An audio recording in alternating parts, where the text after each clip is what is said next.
नमस्कार, मैं हूँ शालिनी और आप देख रहे हैं बीबीएन भव्य भारत न्यूज। चलिए शुरू करते हैं आज की मुख्य खबरें। नेहरू की गलतियों को स्वीकार करना जरूरी, लोकतंत्र विरोधी नहीं मोदी सरकार, थरूर का बड़ा बयान। कांग्रेस सांसद शशि थरूर ने केरल विधानसभा अंतर्राष्ट्रीय पुस्तक महोत्सव में जवाहरलाल नेहरू पर अपने विचार रखे। उन्होंने नेहरू को लोकतंत्र का संस्थापक बताया, लेकिन कहा कि वे उनके अंधभक्त नहीं हैं। थरूर ने स्वीकार किया कि नेहरू की गलतियां थीं, जैसे 1962 के युद्ध में, लेकिन भाजपा द्वारा हर समस्या के लिए उन्हें दोषी ठहराना अनुचित है।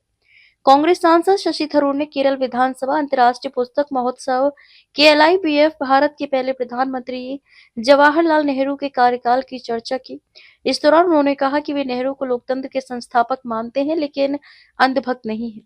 कांग्रेस सांसद शशि थरूर ने भाजपा पर कटाक्ष करते हुए कहा कि नेहरू की गलतियों को स्वीकार करना आवश्यक है, लेकिन भारत की सभी समस्याओं के लिए अकेले उन्हें दोषी ठहराना अनुचित है। नेहरू की सभी नीतियों का समर्थन नहीं करता। कांग्रेस नेता शशि थरूर ने आगे कहा कि मैं जवाहरलाल नेहरू का प्रशंसक हूं, लेकिन बिना सोचे समझे उनका प्रशंसक नहीं हूं। मैं उनके विचार और दृष्टिकोण की बहुत प्रशंसा करता हूं और उनके प्रति गहरा सम्मान रखता हूं। हालांकि मैं उनके सभी विचारों और नीतियों का 100% समर्थन नहीं कर सकता। उन्होंने कई ऐसे कार्य किए हैं जिसमें वे अत्यंत प्रशंसा के पात्र हैं। सबसे महत्वपूर्ण बात यह है कि नेहरू ने ही भारत में लोकतंत्र की मजबूत नींव रखी। मैं ये नहीं कहूंगा कि मोदी सरकार लोकतंत्र विरोधी है, लेकिन वे निश्चित रूप से नेहरू विरोधी हैं। मोदी सरकार ने नेहरू को एक सुविधाजनक बलि का बकरा बना दिया गया है। नेहरू की गलतियों को स्वीकार करते हुए कांग्रेस सांसद थरूर ने कहा कि कुछ मामलों में नेहरू आलोचनाओं का शिकार हो सकते हैं।